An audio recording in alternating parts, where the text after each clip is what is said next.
Perjuangan sumur bor and hidup slow living di atas bukit.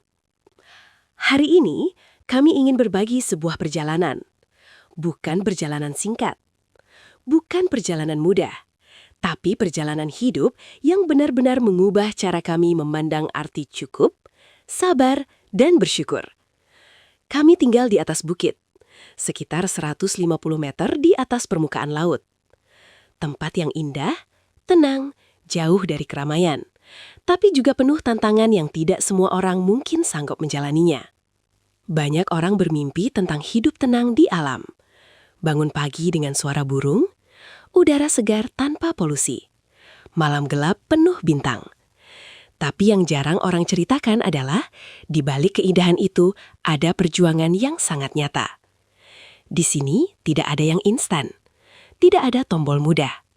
Semua harus diusahakan satu demi satu, dengan tenaga, pikiran, keringat, dan doa.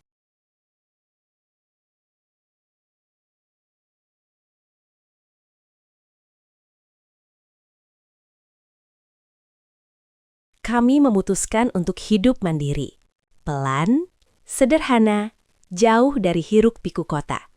Karena dari itu, kami memilih slow living.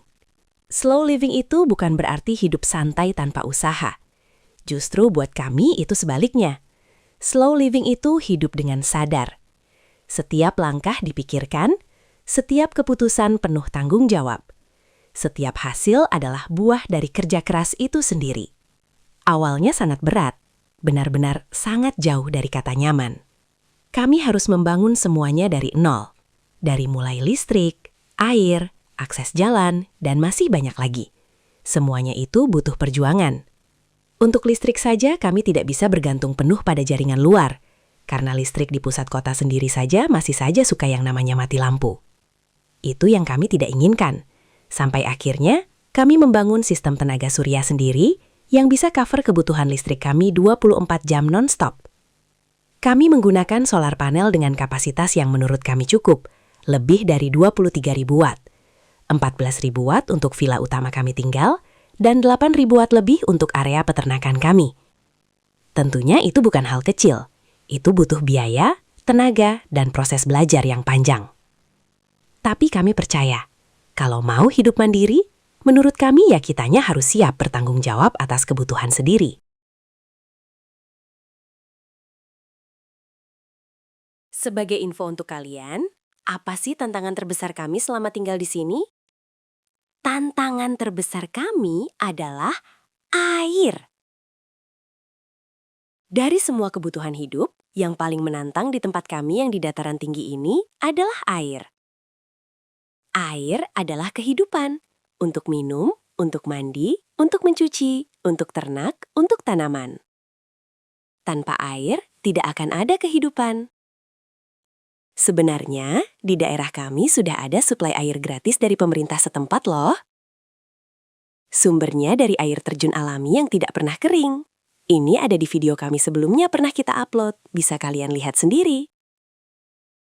Suplai air dari pemerintah itu sangat membantu, tapi kami punya tekad lain. Kami ingin punya sumur bor sendiri. Kenapa? Karena ke depannya kami ingin memiliki beragam jenis ternak. Dari mulai sapi, kuda, bebek, ayam, dan lain-lain. Dan kami juga ingin benar-benar hidup mandiri sepenuhnya. Kami ingin sumber air yang benar-benar ada di tanah kami sendiri, bukan hanya mengandalkan aliran luar. Dan yang kami cari bukan sumur biasa, bukan sekadar air resapan hujan, karena air seperti itu bisa habis saat kemarau panjang. Kami mencari mata air besar di dalam tanah. Sumber air yang stabil, yang tidak pernah kering. Yang bisa menopang kehidupan kami dalam jangka waktu cukup panjang.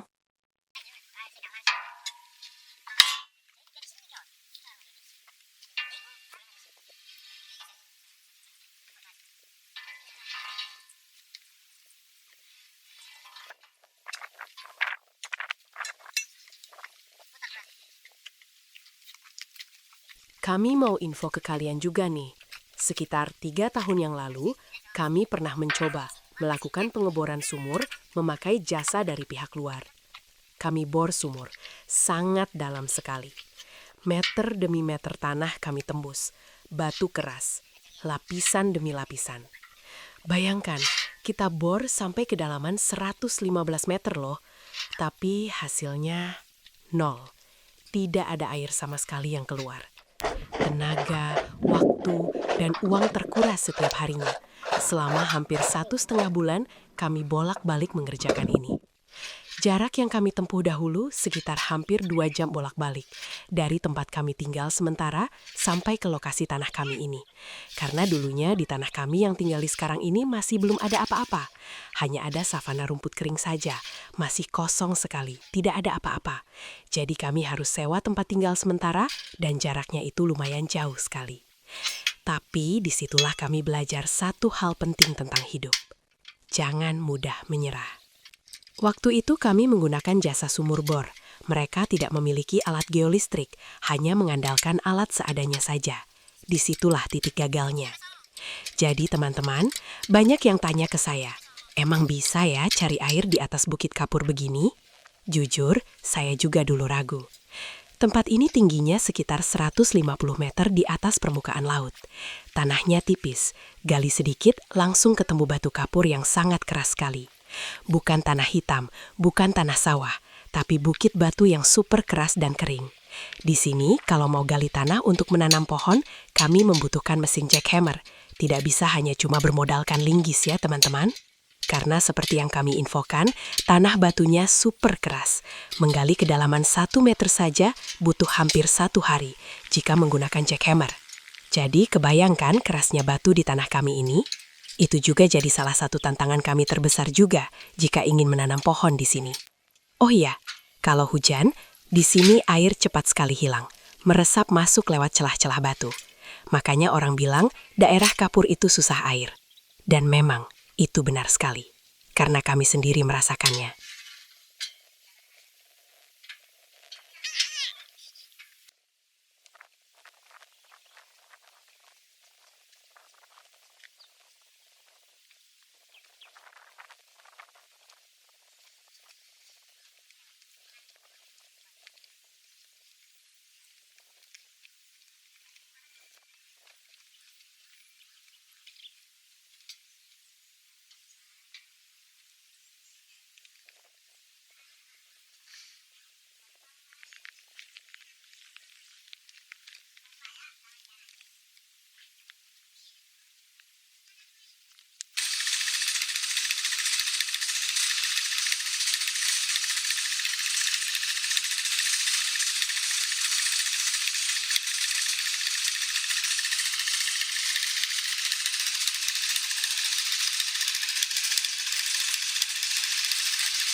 Tahun ini, kami mencoba lagi.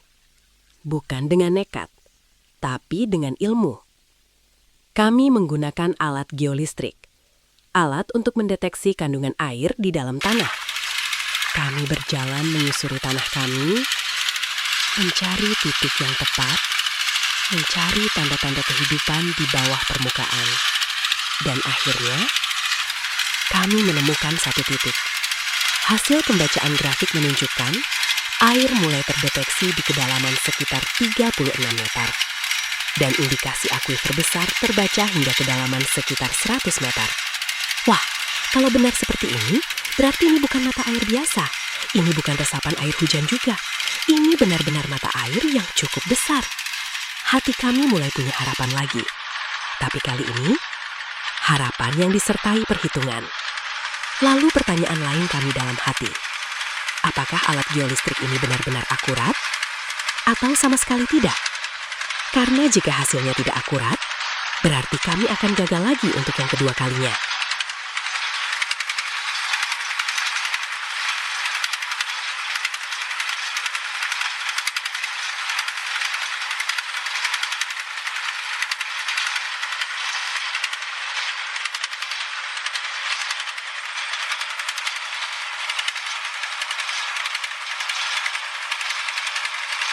Proses pengeboran di tempat kami bukan hal yang cukup mudah.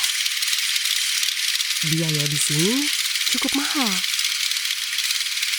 Per meter pengeboran dihitung sekitar Rp500.000. Rp500.000. Belum termasuk medan yang sulit, seperti tanah tinggi dan akses terbatas. Kami lihat mesin bekerja. Kami dengar suara besi menembus batu. Kami hanya bisa berdoa dalam hati. Semoga kali ini kami berhasil mendapatkan mata air besar.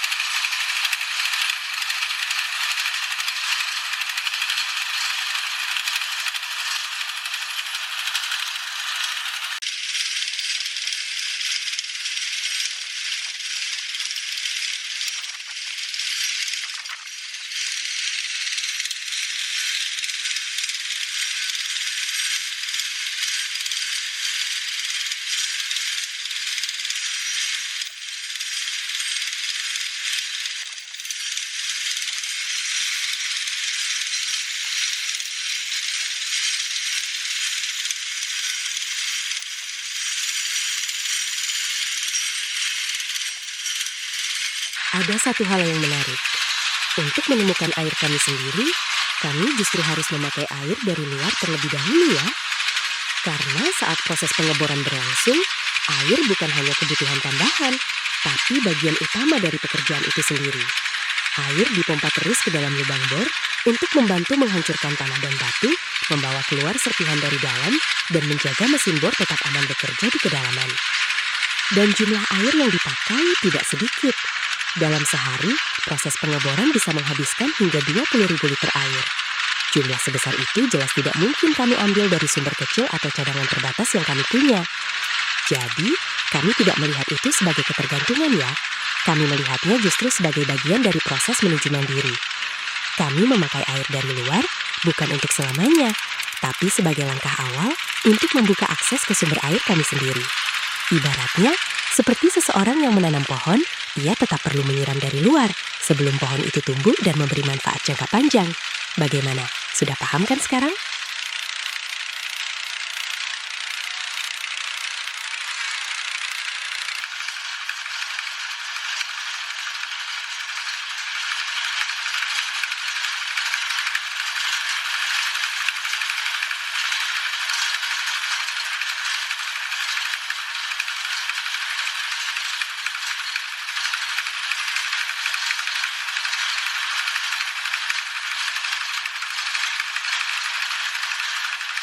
Dan saat itu terjadi, di kedalaman sekitar 36 meter, tanda air akhirnya mulai muncul.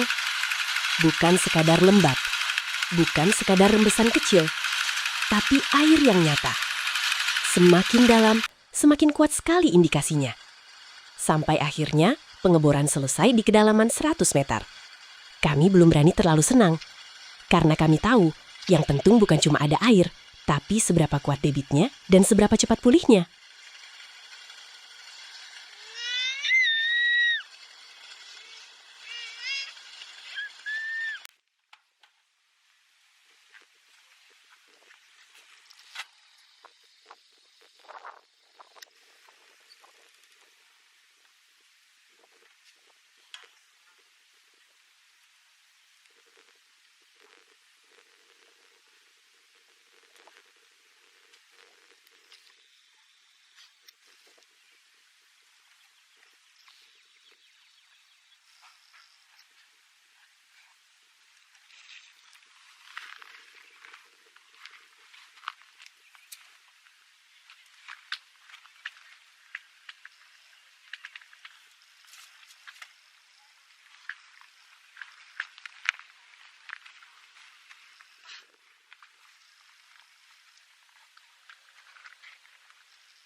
Bisa, coba aja.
Setelah semua proses panjang itu, pengeboran, pemasangan pipa, pengurasan lumpur, akhirnya kami sampai di satu tahap yang sangat menentukan. Tahap akhir, uji kekuatan debit air. Ini bukan sekadar menyalakan pompa dan melihat air keluar. Ini adalah momen untuk mengetahui seberapa kuat sebenarnya sumur ini menopang kehidupan kami ke depannya. Kami menyalakan pompa dan membiarkannya berjalan 6 jam tanpa berhenti. Karena kami ingin tahu satu hal penting. Apakah air ini hanya kuat di awal saja atau benar-benar stabil untuk jangka panjang? Saat pompa terus menyala, selama berjam-jam, kami perhatikan alirannya. Apakah melemah, apakah tersendat, atau tetap stabil seperti pertama dinyalakan? Lalu setelah pompa dimatikan, kami tidak berhenti sampai di situ. Keesokan pagi harinya, kami kembali cek, melihat seberapa cepat permukaan air tersebut naik lagi. Dari situ kami bisa tahu, apakah sumur ini hanya cukup untuk sekarang, atau cukup untuk jangka yang sangat panjang ke depannya. Dan bagian ini sangat penting sekali. Tahap pengecekan ulang setelah sehari penuh itu sebenarnya tidak selalu dilakukan oleh beberapa jasa sumur bor. Seringkali setelah air terlihat keluar dan cukup jernih, proses dianggap selesai. Tapi kami memilih melakukan langkah tambahan ini atas inisiatif kami sendiri. Karena kami ingin benar-benar mengukur seberapa kuat sumber air ini sebenarnya. Bukan hanya untuk hari ini, tapi untuk masa depan. Supaya kami hidup di sini dengan rasa tenang, bukan dengan tanda tanya. Dan dari dalam tanah ini, kami akhirnya menemukan bukan cuma air, tapi juga keyakinan.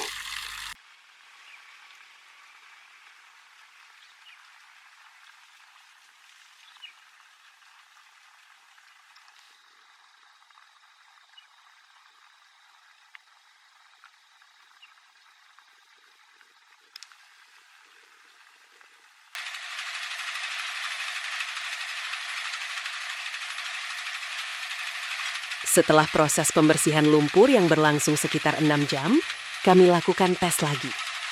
Kami gunakan pompa 1 HP, air dipompa dari pagi, Terus tanpa berhenti sampai menjelang gelap. Air terus keluar dengan debit yang cukup besar. Kami masih belum percaya. Kami biarkan semalaman tanpa pompa.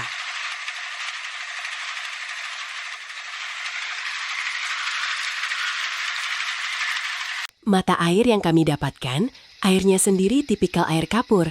Kalau dimasak, ada kerak putih di panci. Itu namanya kalsium. Bayangkan air yang mengalir dari perut bumi, melewati lapisan batu kapur selama puluhan, bahkan ratusan tahun.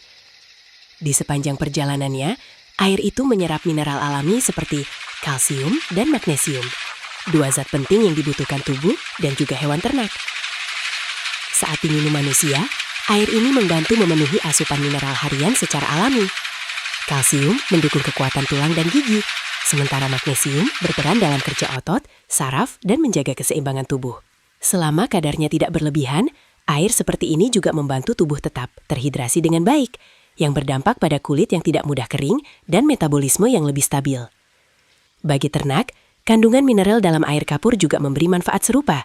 Tulang hewan menjadi lebih kuat, pertumbuhan lebih baik, dan kondisi tubuh lebih seimbang karena kebutuhan mineral dasarnya terbantu dari air minum hariannya. Intinya, air dari batu kapur bisa menjadi sumber mineral alami yang baik bagi manusia dan ternak, selama kualitasnya bersih, tidak tercemar, dan kadar mineralnya masih dalam batas wajar.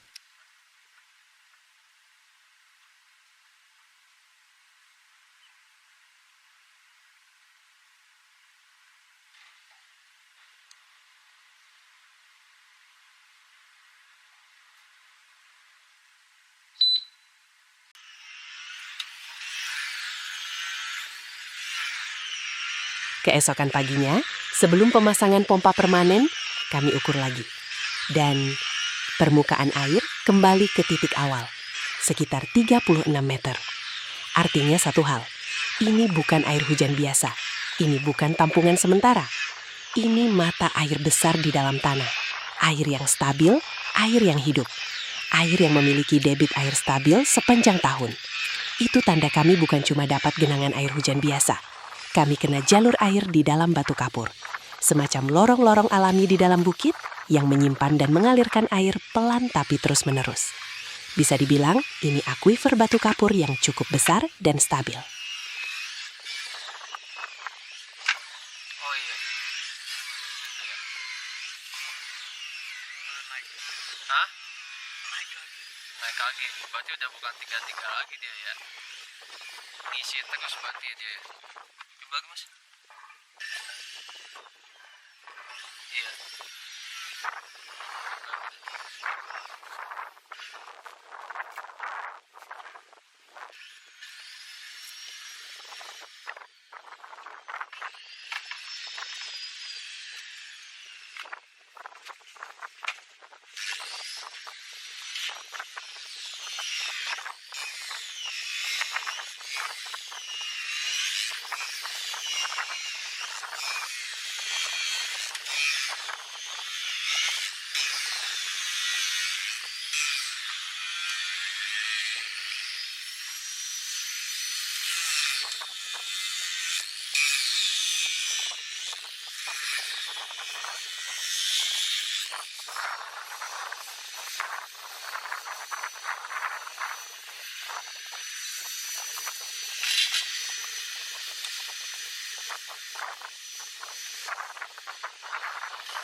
Berapa mas?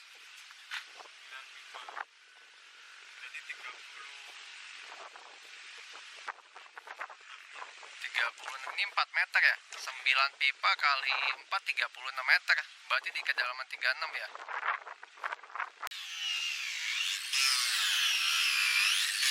Casing pipa 4 ini harus kami lubangi garis vertikal dahulu. Kalau ada yang penasaran, loh, kenapa pipanya dilubangi garis-garis panjang begitu? Memangnya nggak bocor, nggak rusak? Justru disitulah bagian pentingnya. Pipa 4 inch yang masuk ke dalam sumur itu namanya casing. Dan bagian yang ada lubang garis vertikal itu disebut screen atau saringan sumur. Fungsinya sederhana, tapi sangat vital. Itu adalah jalan masuk air dari dalam tanah ke dalam pipa sumur kita. Di daerah saya ini batu kapur semua. Airnya nggak ngumpul seperti kolam di bawah tanah. Airnya mengalir pelan lewat retakan-retakan kecil di batu. Nah, lubang-lubang garis di pipa itu membantu air dari retakan batu kapur masuk ke dalam sumur. Kalau pipanya polos tanpa lubang di bagian yang ada air malah susah masuk. Dan sumur bisa kelihatan kering, padahal di luar pipanya ada air. Banyak orang kira pipa dilubangi itu rusak, padahal justru itu teknologi sumur bor yang benar. Lubangnya bukan lubang besar, tapi celah tipis memanjang ya. Tujuannya supaya air bisa masuk, tapi pasir dan kerikil besar tetap tertahan di luar. Jadi airnya lewat, tanahnya tidak ikut. Kenapa bentuknya harus garis panjang, bukan lubang bulat? Karena garis memanjang itu lebih kuat, pipa tetap kokoh, nggak gampang retak, dan area masuk air jadi lebih luas. Jadi bukan asal dilubangi, tapi memang sudah desain khusus untuk sumur air. Di sumur saya, casing yang dilubangi ini hanya dipasang dari kedalaman 40 meter sampai 100 meter saja ya, pada bagian yang memang ada air. Bagian yang ada lubang itu ada di zona air utama. Itulah kenapa waktu saya pompa 6 jam non-stop, air tetap keluar stabil. Karena air bisa masuk terus dari batu kapur lewat celah-celah itu. Kalau pipa itu tidak dilubangi sama sekali, nanti yang terjadi justru malah bahaya. Air masuknya sedikit, pompa cepat kehabisan suplai, dan sumur kelihatan seperti nggak ada air. Padahal masalahnya bukan di tanah, tapi di pipanya, tidak ada jalan masuk air. Jadi sekarang kalau teman-teman lihat pipa sumur bor yang ada garis-garis lubang vertikal, sekali lagi itu bukan bocor ya, bukan juga rusak, bukan salah bor juga. Itu justru pintu rezeki air dari dalam bumi masuk ke sumur kita. Dan di daerah batu kapur seperti tempat saya ini, screen seperti itu sangat membantu supaya sumur bisa menghasilkan air yang stabil dan tahan lama.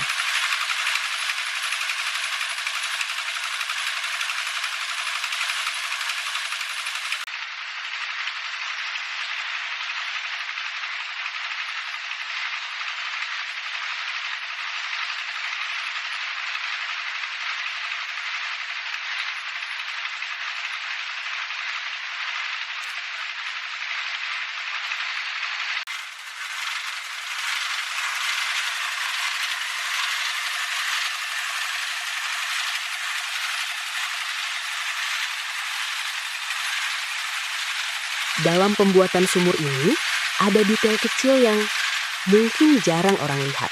Tapi buat kami itu penting sekali. Setiap sambungan pipa casing di dalam sumur, tidak hanya kami rekatkan dengan lem saja. Kami tambahkan juga paku rivets di setiap sambungannya. Kenapa? Karena di dalam tanah, tekanan air bisa sangat kuat. Apalagi kalau sumur berada di jalur air besar di batu kapur. Kalau hanya mengandalkan lem, ada resiko sambungan bisa bergeser atau lepas seiring waktu. Dengan rivet, sambungan pipa jadi lebih kokoh, lebih aman, dan lebih tahan menghadapi tekanan dari dalam bumi. Mungkin ini bagian kecil yang tidak terlihat dari luar, tapi justru hal-hal kecil seperti inilah yang menjaga sumur kami tetap kuat untuk jangka panjang.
Perjalanan ini bukan cuma soal sumur. Ini tentang hidup, tentang bagaimana kegagalan pertama tidak menghentikan kami, tentang bagaimana kami belajar dari kesalahan, tentang bagaimana kami memilih bangkit, bukan menyerah. Slow living juga mengajarkan kami bahwa hidup itu bukan tentang siapa paling cepat, tapi siapa yang paling tahan. Di kota, orang berlomba-lomba mempercepat segalanya. Di sini, kami belajar memperlambat, supaya kami benar-benar mengerti setiap proses. Kami belajar bahwa bahagia itu bukan saat semua sudah ada. Bahagia itu saat kita melihat satu demi satu usaha kita mulai membuahkan hasil.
Hah?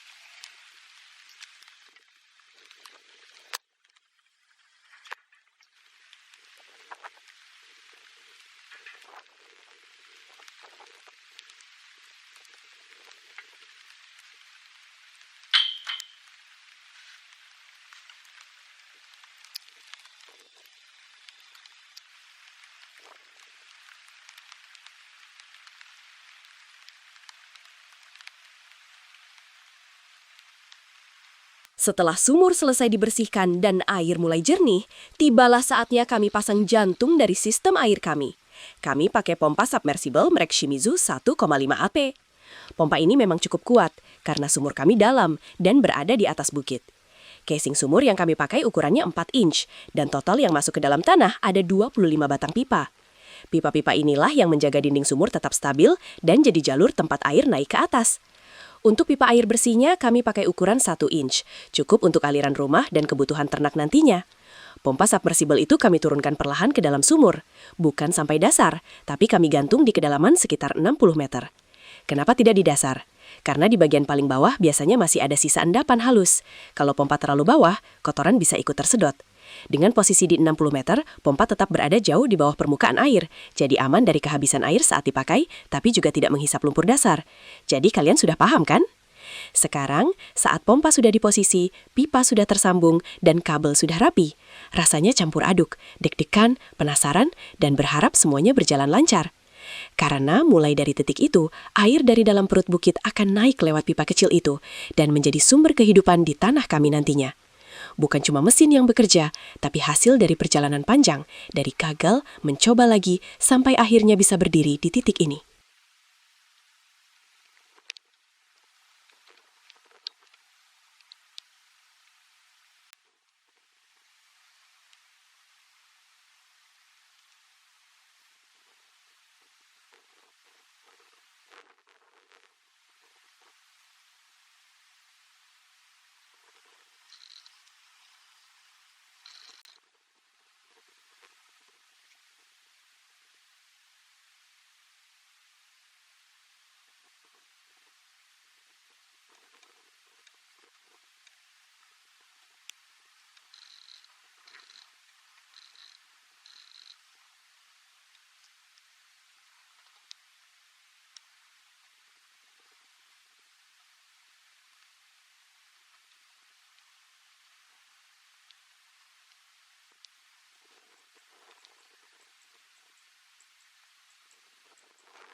Jika kalian bertanya, kenapa sih repot-repot bikin sumur sendiri? Kan sudah ada air gratis dari luar. Ini yang ada di pikiran saya. Air dari luar itu mengalir deras, jernih, dan gratis. Tinggal buka keran. Tapi lama-lama saya sadar, hidup itu bukan cuma soal yang paling mudah. Kadang hidup itu soal apa yang membuat kita kuat saat keadaan tidak lagi mudah. Saya tidak menolak bantuan. Saya bersyukur ada air dari luar. Itu rezeki banget. Tapi saya tidak ingin memaksa masa depan keluarga saya bergantung pada satu pintu saja. Karena saya tahu hari ini gratis, belum tentu selamanya. Hari ini lancar, belum tentu 10 atau 20 tahun lagi. Dan saya tidak mau suatu hari berdiri di tanah saya sendiri, melihat tanah luas di bawah kaki, tapi tetap harus menunggu air datang dari tempat lain. Bagi saya, membuat sumur sendiri itu bukan soal gengsi, tetapi ini tentang kemandirian, tentang perasaan tenang saat tahu, kalau suatu hari aliran dari luar berhenti, kami tetap bisa bertahan. Tentang tidur lebih nyenyak, karena tahu air untuk keluarga, ternak dan tanaman, datang langsung dari bumi tempat kami berpijak. Menggali sumur di Bukit Kapur itu tidak mudah. Kami gagal, kami keluar biaya. Tapi di setiap meter tanah yang kami bor, sebenarnya kami sedang membangun sesuatu yang tidak terlihat, yaitu rasa aman, rasa percaya diri, dan kebebasan. Karena mandiri itu bukan berarti menolak bantuan. Mandiri itu berarti tidak panik ketika bantuan tidak ada. Dan sekarang setiap kali air mengalir dari sumur kami sendiri, rasanya berbeda. Itu bukan cuma air. Itu hasil dari keputusan untuk tidak hidup bergantung sepenuhnya pada luar. Itu simbol bahwa kami memilih berusaha, meskipun jalan yang lebih mudah sebenarnya sudah tersedia. Dan buat saya, itulah arti sebenarnya dari hidup bebas di tanah sendiri.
Buat kamu yang menonton video ini, yang mungkin sedang bermimpi hidup di desa, hidup dekat alam, pesan kami sederhana.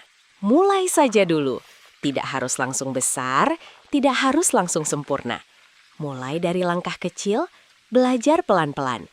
Jangan takut gagal. Karena kegagalan itu bukan akhir. Kegagalan itu petunjuk agar kita mencoba dengan cara yang lebih baik. Hidup di alam memang berat, tapi damainya tidak bisa dibeli dengan uang. Hal itu juga yang telah kami rasakan selama ini. Punya sumber air saja tidak cukup untuk kami.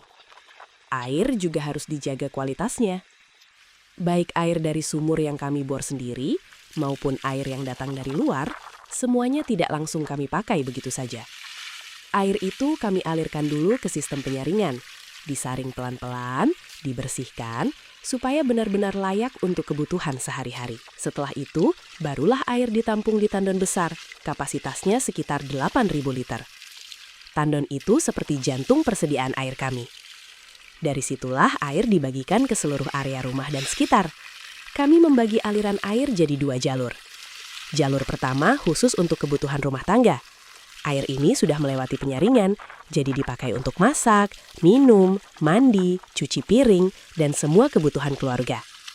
Karena buat kami, apa yang masuk ke tubuh dan dipakai setiap hari harus benar-benar kami perhatikan. Lalu ada jalur kedua. Ini khusus untuk ternak.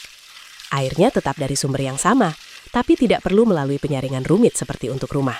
Karena kebutuhan ternak berbeda, dan yang penting alirannya cukup dan stabil. Dengan 2 jalur ini, kami bisa mengatur penggunaan air dengan lebih bijak. Yang untuk keluarga tetap terjaga kualitasnya, yang untuk ternak tetap cukup jumlahnya. Sebagai info untuk kalian, kami sekarang sudah tidak pernah beli air untuk minum lagi dari luar. Dulu, setiap bulan kami mengeluarkan sekitar 250.000 hanya untuk air minum isi ulang. Tetapi sekarang sudah tidak membutuhkan itu lagi. Inilah yang saat ini sedang kami perjuangkan untuk kedepannya. Minim pengeluaran. Jadi pengeluaran setiap bulannya hanya untuk beli beras saja dan sedikit kebutuhan lainnya.